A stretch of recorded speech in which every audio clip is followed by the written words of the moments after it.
Hello everyone. Today me, Simran and my friends, Maveline and Meivi, are going to present about the French phenomenologist Merleau-Ponty. We're also going to discuss about his unique take on the notion of perception, written in his book, Phenomenology of Perception. Okay, so let's start. Maurice Merleau-Ponty was a French philosopher well known in both the field of existentialism and phenomenology.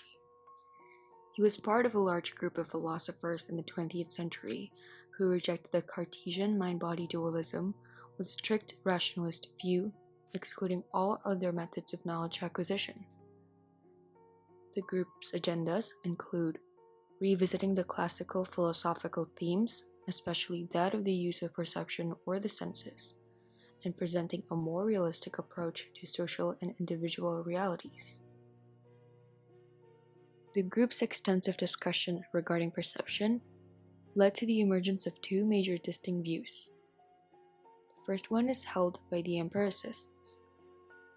They offered a mechanical and causal explanation of perception, and they saw perception as a bundle of meaningless sensations awaiting rational interpretation. An external agent outside of the perception itself is needed for sensations to be interpreted. The second view is held by the idealists. They see perception as something that's made possible through the innate concept of mind. For them, the sensory institutions like the eyes, nose, tongue, and etc. are not alone. They work hand in hand with the mind. Sensations are imbued with meaning by judgment. Merleau-Ponty rejected both of the empiricist and idealist ideas of perception. He came up with his own definition and understanding of perception in his famous book, Phenomenology of Perception. Here, Merleau-Ponty regards perception as the very foundation of human existence. He stated that living or being in the world is the embodied experience of perception. For him, perception has an ontological nature. This is embedded in his belief that human bodies are an integral aspect of human existence. A person is embodied from the beginning. One begins with oneself, one has a body, and through that body, one goes through experiences of perception.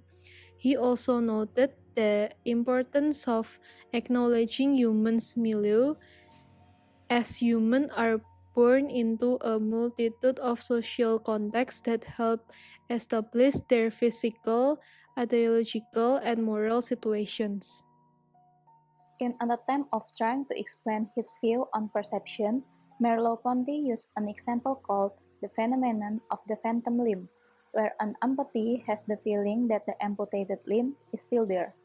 His emphasis on the role of the body and his disagreement with the Cartesian mind-body dualism led to his conclusion that the mind and body are inseparable. And in this scenario, the existence of the phantom limb is an account of not only bodily function or specific to physiology, but that this phenomenon happens in the domain of experience, which means that there are psychological factors involved.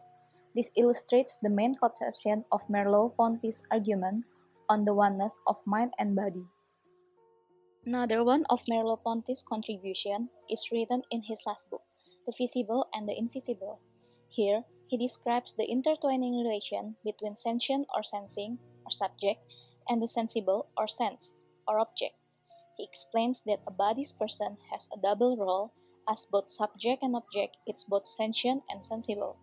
The body with its sensible sentient characteristic demonstrated the ontological continuity between subject and object among sensible things in general, and according to Merleau-Ponty, this type of chiasm exists at various different levels.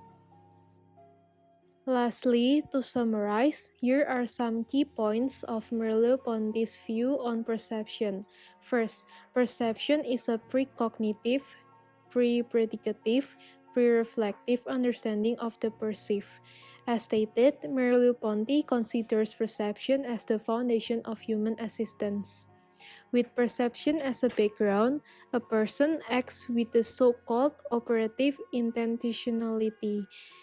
Second, To perceive isn't to judge but rather to grasp.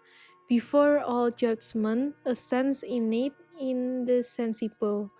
There are immanent qualities that are internal to perception that make this process of perceiving possible.